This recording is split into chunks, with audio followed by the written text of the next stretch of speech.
tebi dobra vest, meni uvek loša je. Žmurim sebe, branim ćutanje.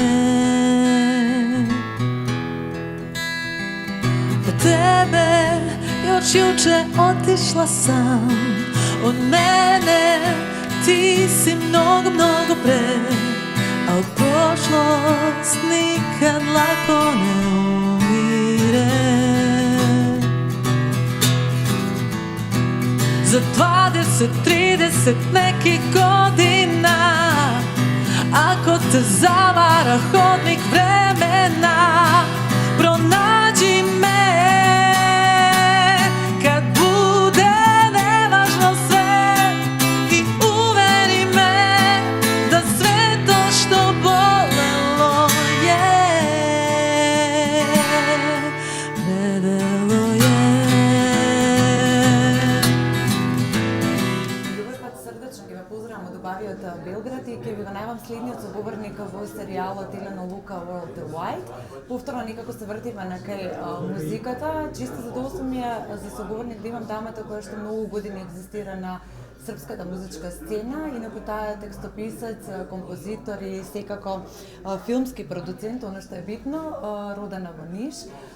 Инаку 98 година е соло артист, претходно беше дел од групата Моби Дик. Ова е само една кратка најава за мојот соговорник Ана Сталнич. Добре дојде во Tilana Luka World Wide. Dobar dan, drago mi je što se vidimo ovde, što dajem intervju za vas i što se posle duže vremena obraćam makedonskoj javnosti.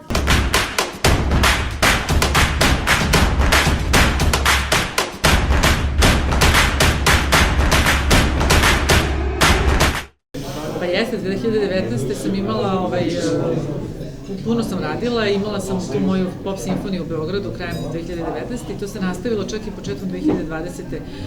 Niš i Novi Sad i onda je to sve odjedanput presečeno u martu pojavom korone. Ja moram da priznam, ja nisam, sad mi je nekako teško, ali u početku nisam toliko bila osjećala taj nedostatak posla zato što sam ja izbacila svoj singl u avgustu, pa sam onda učestvovala u Radio S-ovoj akciji Zvezde pevaju zvezde, kako sam pevala onaj čuveni hit 12 sati, to sam radila i izbacila i spot i pesmu u novembru i kao što se toga tiče nije bila neka skroz mrtva godina. Imala sam jedan predivan online koncert sa Ivanu Peters za U-Box, to je aplikacija koja se gleda onako online i još par nekih tako online nastupa, međutim neka svakodnevica je užasno promenjena jer to su kao neke stvari u naletima kad imaš puno posla na svakodnevici, mi se samo sad svodi na odlazak po dete u školu i na, ne znam, čak i ne idem po kafićima, ali ja sam tek nedavno primila revakcinu i mogu sad malo više da se krećem, ali zaista sam bila onako,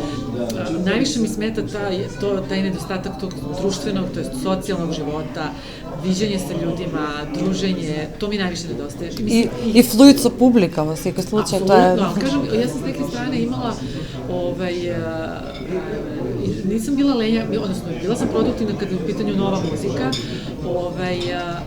ali što kažete, kontakt sa publikom, to je ono što je nemerljivo. O tome neću ni da pričam, to se podrazumeva i to svi živi pevači pričaju. Ja pričam ono što je onako, što se manje čuje. Ja isto, i kad nemam koncerte, uvek su neka gostovanja, uvek je neka televizija, neki događaj, nešto se uvek dešava, neko slikanje za časopis. Prosto sad je mnogo dosadno.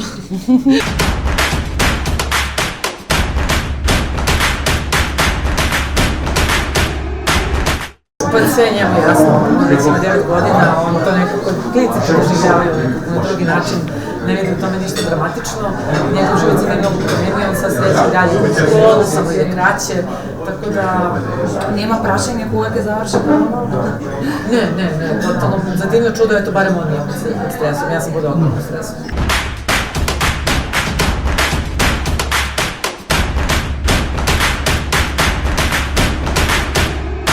Prvo da vam odgovorim vezano za našu saradnju, moram da priznam, to je jedna tako velika čast i jedno veliko bogatstvo što sam imala prilike i da s njim sarađujem i da ga upoznam. To je bila ideja mog menadžera, koja je za mene bila fiks ideja, jedan ga ubedio da ga zovem, jer sam ja bila ubeđena da će on mene da odbije. I onda naravno od početka nekako bio je onako malo nepoverljiv i onda malo po malo M je pristao za mene da radi, M, što mi je bila naravno ogromna čast, onda cijela ta, mi smo otišli 2 puta u Zagreb, pa sam onda nekoliko puta se s njim videla, bila sam čak i kod njega kući, upoznala Gabi Nova, upoznala njegovog sina Matiju, tako da mislim da me negde onako zgotivio, mislim da onako imao onako lepo mišljenje o meni i bila sam mu i draga i ono što je prelepo to je da sam ostala u divnim odnosima sa njegovim sinom Matijom, tako da stvari on taj koji mi inicijator da mogu učešće u tom koncertu posvećenom Arsenu Dediću, to mi je bila velika, ogromna čast i zaista sam pevala 2 predivne pesme, tako da imala sam priliku tada da ćaskam sa Gabi Novak, sa čuvenom Gabi Novak u backstage-u, što je koncert trajao dugo i moje pesme nisu bile jedna do druge, nego jedna na sredini, jedna skoro na kraju koncerta, tako da sam puno vremena gledala nju, njenu pripremu, slušala neke njene priče i to mi je zaista bilo predivno i čarovno uopšte mi se sa Matijom Dedić, koji je zaista vanserijski pijanista. Tako da je to jedno divno iskustvo, puno, veliko bogatstvo tog razgovora sa Arsenom, koji je jedan toliko duhovit čovjek bio i onako ciničan i vrcav i ja tako nekad prepričavam ljudima šta mi je rekao, kako smešno je prosto jedan čovjek onako pun neverovatnog duha, tako da je tužno što ga više nema, ali istovremeno predivno što sam na neki način vezala njegovo ime za svoju biografiju. Da.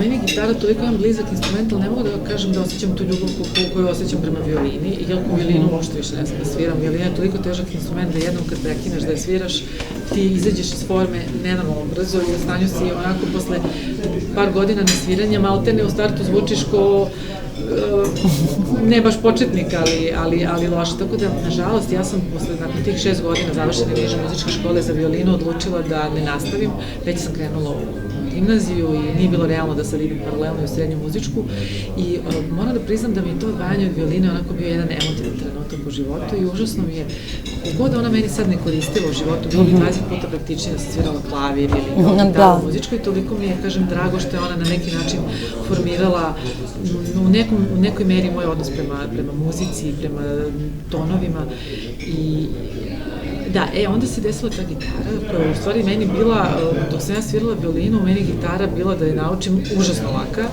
mada se moja profesorka violina strašno ljutila jer ti da dobiješ od gitare žuljeve koji ti smetaju kad sviraš violinu. Tako da je meni gitara sve ove godine samo neka propratna stvar u mom bavljenju muzikom, u stvari stvar, odnosno instrument koji mi pomaže kada pravim pesme, prvenstveno. Znači, ja nisam neko ko uživa da svira gitaru, ja sam neko ko me gitara koristi da razradim akorde svojih pesama, da sebe ispratim kada pevam neku novu pesmu, ali tu se to završava, tako da kažem, to je neki onako više odnos mog autorstva, više instrument mog autorstva nego instrument mog sviranja.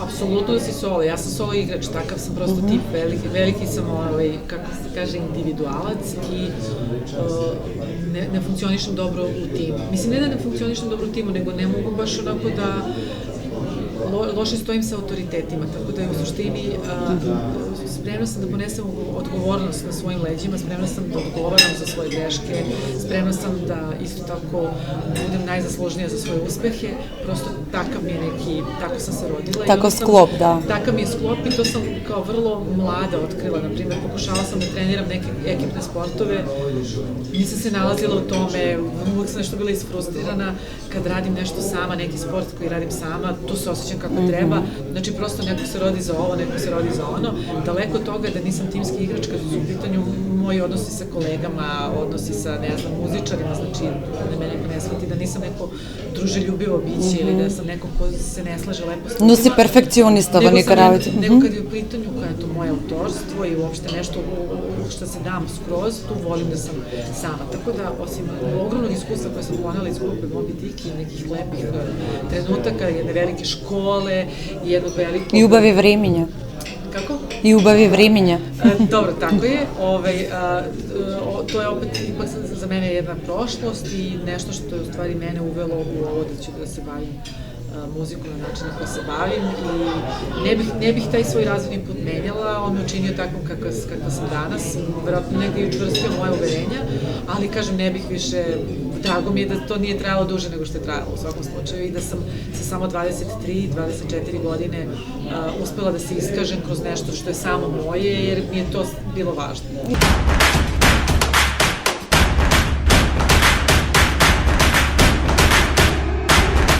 Ne, pazi, ja sam svakako studirala filmsku i TV produkciju, kao što si rekla, ali moram zaista da priznam da više volim i film i televiziju, to jest ja sam veliki ljubitelj serija i filmova i ja sam baš filmofila, znači ja ne znam koji film od starih do novih nisam pogledala, naročito tokom korone, to sam nadoknadila sve što možda i nisam, a nisam neko koji ide često u pozorište, ali to nema veze toliko sa tim da ne volim teatar, nego ima veze sa tim da ja sam da se za pozorište predstava uglavnom kupuju karte mnogo napred, to mora se planira, u pozorištu nije u redu da ostaneš i da odeš, a moj temperament meni nekako nagoni me da prvo volim da uradim nešto užasno sa spontana i ne volim da planiram stvari nekoliko dana napred ili nekoliko nedelja. Volim da kad mi dune, hoću večeras da idem u bioskop ili hoću sada odem u bioskop, onda odem sad. Svega i nikoga šta. Tako je, ako mi se ide u WC moram da ustanem, ako mi se kašlje, hoću da kažem nekad u toj nekoj atmosferi pozorišnoj se osetim nekad malo stegnuto, a to je samo moj problem. To ne znači da ja ne poštujem teatar kao vid umetnosti, imam ogromno poštovanje i znam da sam žrtva tog mog razmišljenja jer sam se lišila nekih predivnih predstava koje bi me sigurno obogatile kao osobu i imala sam par puta prilike da budem prisutna i da gledam neke neformalne predstave gde su maltene publika maltene uključena u celu radnju. To mi je predivno, to bukvalno obožavam i to mi nekako, to je neka forma koja meni onako najviše prije, naročito ako su dobre predstave, a možda će godine koje dolaze, daj Bože, mene baciti malo više u to neko raspoloženje da isplaniram 10 dana napred, ovde kao gospođa i sedam i odgledam, daj Bože.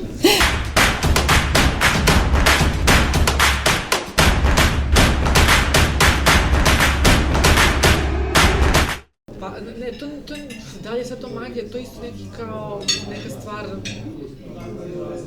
koju ne mogu da odvojim od sebe, jer to nema toliko veze s tim da sam završila taj fakultet, mislim ima veze, zato što kad jednom... Da, si je povezana. Ne, povezano je zato što kad jednom kreneš da gledaš stvari iza kamere, kad zagledaš ceo proces koji se dešava, užasno je teško da se od toga odvojiš, jedna sam se tako par puta kao zezala na svojim snimanjima spotova, jako je se loše pokazalo kada sam i organizator, to je producent spota, mada suštinsko jesam donekla, ali onda u nekom trenutku se povučem i prepustim ekipi da radi sve ono što je propratno. A kada mi se dešavalo da ja nešto sam u to uključena, znaš, onda u trenutku kad ja sam u kadru i treba da budem užasno emotivna zato što pevam tužnu pesmu i da budem lepa, fokusirana, da donesem neku emociju, ja uvijek kričkom oka gledam šta iza rade statisti, šta radi ovaj se dosađuje, ovaj nije dobio hranu, a obećali smo mu. Ovi što su za, ne znam, rasvetu moraju da idu za 15 minuta. Sve mora da bude pod kontrola, znači. Da, i onda je to bukvalno kontraproduktivno, znači ja sam u tom trenutku, dešava mi se da me režiser pominje, koncentriše se na tvoja to uloga, da. Na tvoju ulogu, ja sam stvarno shvatila posle tog jednog snimanja gde sam zaista onako doživjela i veliki stres i morali smo da ponavljamo moje dublove, jer nikako nisam mogla da se ubacim samo zbog tog razmišljenja, onda sam shvatila da moram ipak da se očistim od toga, od svih tih nekih zadataka, prosto da ih ne znam i da onda dam maksimum, ali i tada ja to ne uspevam do kraja i tada ja sve vreme vodim računa što se dešava sa ekipom i ne znam, kada sam radila taj svoj veliki koncert u Beogradu 2019. Opet sam bila uključena u tonu organizacije i operativnih stvari, opet mi je, umesto da u glavi imam samo šta ću da kažem publici, kako ću da odmaram glas, ja sam do sat vremena pred koncert bila na telefonu, organizovala, tako da to je strašno.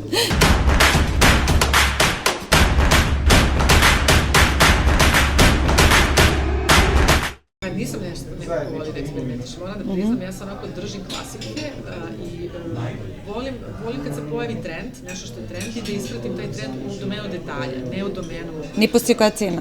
Da, znači, jer prosto to su me nekako kroz godine sam naučila da je najbolja investicija u klasiku, odnosno u klasične komade koji će i gomila moje garderobe je garderoba, meni je nekad glupo to da kažem, ali ja sam prilično iskrena, tako da ja sve pričam. Imam neke stvari koje nosim 15-20 godina, zato što prosto čuvam stvari, znam, kupim nešto što je kvalitetno, skupo, ali to onda traje i što je to neki klasičan model. Koje je bezvremenske, da, ne gubi... Nema razloga da ga bacim. To bi se desilo da sam ga uništila, ali kažem jednostavno, neko sam pazi na garderobu koji ima puno garderobe i koji se trudi zaista da pametno kupuje, jer sam godinama odlazila u inostranstvo kada su rasprodaje. Pročitala sam o nekom Vogu, od neke super face, ne mogu sad da se koja je baš to rekla. Radite rasprodaje, to jest ako idete na rasprodaje, kupujte timeless pieces, inače ste bacili pare. I ja se toga držim puno godina i naravno nekad mi moja garderoba dosadi, pa kažem, osvežim se nekim trending komadom. Apsolutno se rezujem, to je strašno, jer tonu garderobe i gomilu garderobe koju kupila nisam na sebe obukla 10 godina, ali mi se isto tako dešava da nešto što nisam nosila 10 godina, da samo shvatim da se vratilo u vodu, samo ga izvučem prvo ga izvučem iz malog mozga pa ga vučem i desim se pojavim negde i da pitaju tako neki modni znalci, wow, šta je to? I ja jedno čekam da kažem 10 godina imam ili 15 godina, a stvarno izgledaju super, tako da za te stvari sam ponosna i mnogo se vezujem za stvari, dešava mi se naprije da poklonim nešto drugarici i onda posle par godina vidim u tome što mi je to super, a ona kaže pa ti si poklonila i kao vrati mi ga. Ne, to ne, ali mi se dešavalo da prodam drugarici nešto što zaključim, mi drugarice smo ranije nekad pravile ono prodaju ti, pa nešto ne nosiš, pa onda kao smisliš neke povoljne cene, pa drugarice dođu kao u tvoj mini butik pa kupe nešto što više ne nosiš i ti tako radiš kod njih. Dešavalo mi se sa mojoj super drugarici prodala svoju tašnu i posle 2 godine otkupila za skuplje. Aha, super.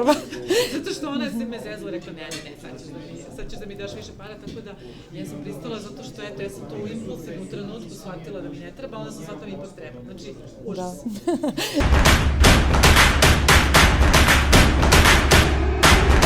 Shopping je stvarno mnogo dobar i brz i lak način. Lik za depresiju. Skup način da reši depresiju, ali moram da priznam da se vrlo često odlučim na tako nešto, jer u suštini obožavam, meni to malo, ja kao upadnem u neki trans kad shopping. Znači ja mrzim da probam, ja najčešće kupim stvari pa probam kod kuće pa što mi ne odgovara vratim. Što verovatno prodavci ne vole, ali to je iskustvo koje sam pokupila u inostranstvu kada uđeš negdje i tona ljudi čeka u red. I mrzim da probam, ali obožavam da imam novu stvar i obožavam da eto kao osvežam svoju garderobu nečim novim i da sebi prosto, da se meni moj outfit sviđa. Da go podigneš raspoloženije to na neka način. Tako je, da se sebi, jer uvijek kad se oblačim, uvijek to kažem, ne oblačim se zbog drugih, ne oblačim se, prvenstveno sam sebi, ako se sebi ne sviđam kad izlazim, ne vredi ništa. Tako. I što kažu žene, ne oblačim se zbog muškaraca, ne oblačim se zbog drugih žena. Da, kako vi kad koga niti ubav dinuta, ako staviš crven karmin i se pogledaš v ogledalo, deluješ po-svežo, po-inako i ki si go napraviš dinut. Tako je, eto, baš sam onako, nisam, ja čak, što kažu, ne odem ni u prodavnicu, znači nisam nekako skockani u prodavnicu, ne moram ja da budem tip-top, ali mora da mi se sviđa kako izgleda, moram da se čustvaš ubao. Da se osjećam okej, da to bude moj stil.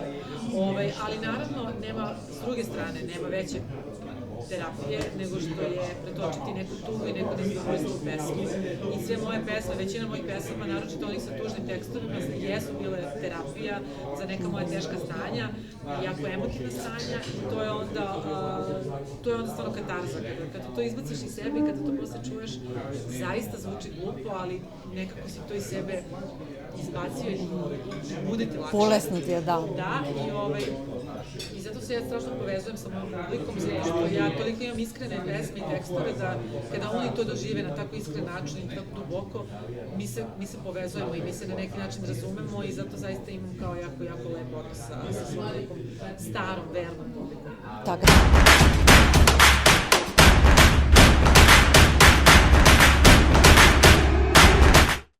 Pa meni nije teško, ja samo tako znam da radim, ne da kao kvalitetno, nego ja radim ono kako osjećam i što je moj stil. Trudim se da ga osvežim, ali uvek je to u suštini moj neki pečat koji ne želim i ne mogu da izbegnem. I ne znam, prosto, naravno da je verovatno teško da se ostane nekoj žiži sve ove godine, to je sigurno teže nego izbaciti se u prvi plan, barem je meni nekako, ja sam vrlo brzo izašla u prvi plan. A što kažeš sad, kao posle toliko godina ponuditi i dalje nešto što će ljudima da bude zanimljivo je teško, ali ja to ne posmatram... To ga očekuvat od tebe. Da, ali ja to ne posmatram na taj način, ne dozvoljam da to bude neko moje opterećenje psihičko, nego uvek mi radim iz stomaka kako osjećam i kao radim da se meni sviđa. Ako se meni, ako imam dilemu, sledeći na koga pomislim da li će da mu se sviđa je moja verna publika. Uvijek pomislim neki moji, kažem, ti koji su tipični predstavnici mojih slušalaca i obožavatelja, poštovalaca moje muzike, pomislim šta bi oni rekli na ovu pesmu. Nikad ne razmišljam šta bi neka masa ljudi, koja trenutno možda najviše voli neki drugi stil, šta bi oni rekli. Ako do njih dobaci neka moja pesma, super, da ja pravim muziku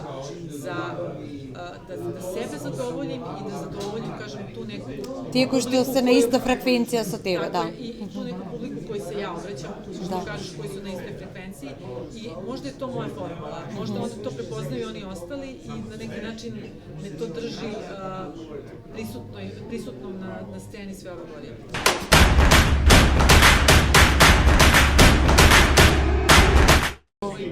Doverba. Saradnik, da, ne mogu da pustim. Iako nije muzičar, on ima i moj on to ume da prepozna da mu se sviđa ili ne. Postavim vreme i svom sinu isto. Moram priznam da je moj sin super kritika i ima vrlo suvisle komentare. Mama, ova pesma ti baš glupa, onda ja krenem nešto drugo, ovo je dobro. Ima afiniteti za muziku? Pa nemam utisak da je talentovan za muziku, on je totalno sport, pravilan dečak, ali ima dobro uvo. Ima sluh. Ne znam bi to nazvala sluhom, nego prosto ume da prepozna, ima super muzički ukus. To je ono što mi je za sada što primećujem. Ako se kroz još neku godinu pokaže da ima i neki talent, ja ću biti srećna, ali za sada mi se čini da baš nešto i nema mnogo.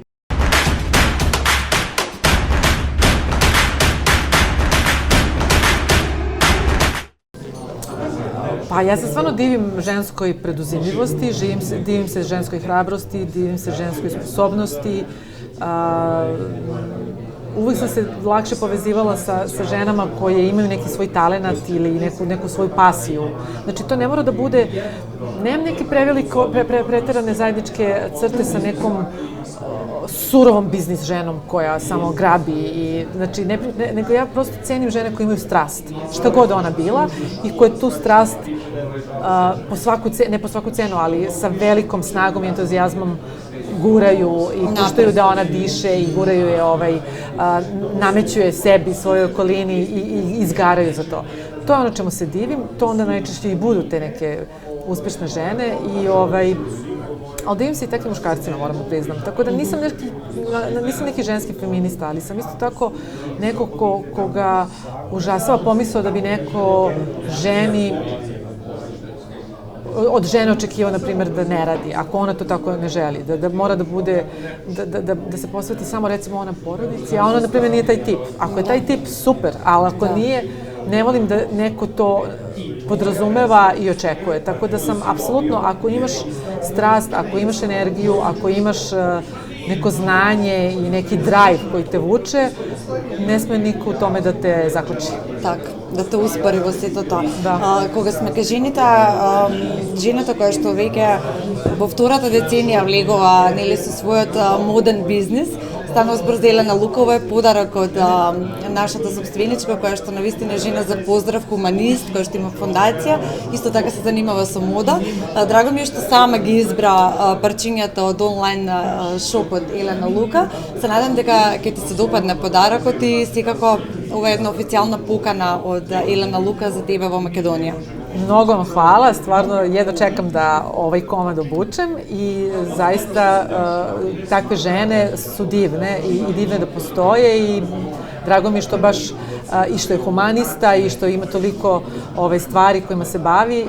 Eto, ovom prilikom je upućujem veliki pozdrav. Така, мора да поздравиме со твојата песна 20-30 година. Divno, divno. Тоа е низина омилена песна. Ja, to je moja jedna, moj komiljnih pesama, Да, вели дека е zaista. химна на животот. Дали е така? Pa, znaš šta, moram da priznam da od mnogih sam to čula i ja tako isto mislim zato što taj tekst je toliko dubok i toliko može svako u njemu da se prepozna, ali ne samo kad je u pitanju ljubav, nego kad je u pitanju nešto, eto takva neka tvoja strast ili njena koju vučeš sa sobom toliko godina i govori o nečemu što je neprolazno i zato je toliko divan taj tekst i ta pesma, tako da još jedno veliko hvala i drago mi što sam i tebe upoznala i što smo vodile ovaj prelep razgovor. Drago mi je, što će vaši gledaoci u Makedoniji moći da čuju malo od mene, odnosno o meni, a dugo se nisam javljala makedonskim medijima, tako da eto, veliki pozdrav i poljubac za sve vas. Odlično.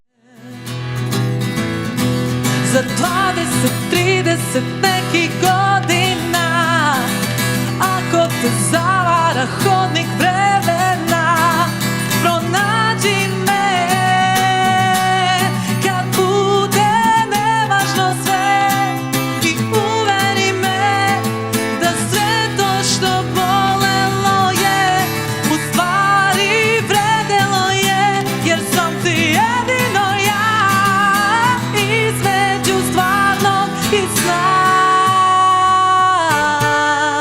preostala.